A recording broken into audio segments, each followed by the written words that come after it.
नमस्कार मित्रांनो, आज आहे 15 जून. 15 जूनच्या दिवसभराच्या ठळक बातम्या आपण बघणार आहोत. त्यापूर्वी तुम्ही जर चॅनलवर नवीन असेल तर सबस्क्राईब करा आणि व्हिडिओला एक लाईक जरूर करा. G7 परिषदेत मोदींची जागतिक नेत्यांसह चर्चा. पंतप्रधान म्हणून आपल्या तिसऱ्या कार्यकाळातील मोदींची पहिलीच परदेशी दौरा आहे. पावसाळी अधिवेशन 2 आठवडे चालणार. 28 जूनला अर्थसंकल्प सादर करणार. 3 आठवडे कामकाजाची विरोधकांची मागणी. वारीतील दिंड्यांना 20,000चे अनुदान. वारकऱ्यांना अपघात गटविमा. वाहनांना टोल माफ. मुख्यमंत्री. राम मंदिरावर दहशतवादी हल्ल्याची जैशची धमकी. सुरक्षा यंत्रणा अलर्टवर. नीट यूजीतील गैरप्रकारांच्या सीबीआय चौकशीसाठी केंद्र सरकार NTAला नोटीस.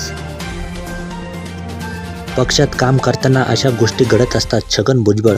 खासदारकी मिळाली नसल्याने नाराज नसल्याची स्पष्टोक्ती. आरक्षण न दिल्यास थेट निवडणुकीचे मैदान. मनोज जरांगे पाटील यांचा राज्य सरकारला इशारा.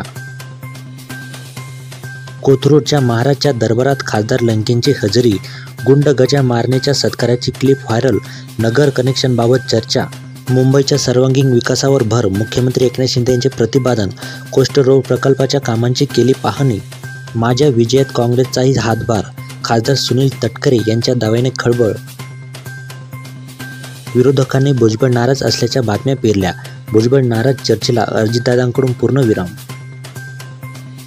आमचे सरकार आले तर मराठा आरक्षणाची मागणी प्रथम पूर्ण करणार. जयंत पाटील यांनी दिली गॅरंटी.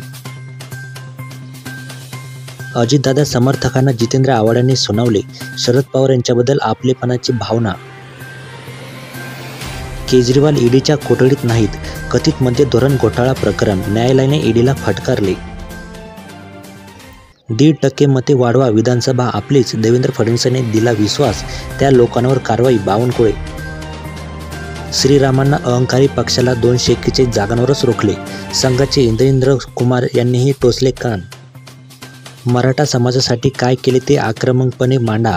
भाजपच्या मराठा आमदारांना बैठकीत सूचना. परस्पर संवाद. मुक्त दारिद्र्यातूनच शांततेचा मार्ग जातो. पंतप्रधान. कोहलीला फॉर्म मिळवावा लागेल. जास्त प्रयोग करू नये. आज कॅनडा विरुद्ध भारताचा अखेरचा साखळी सामना.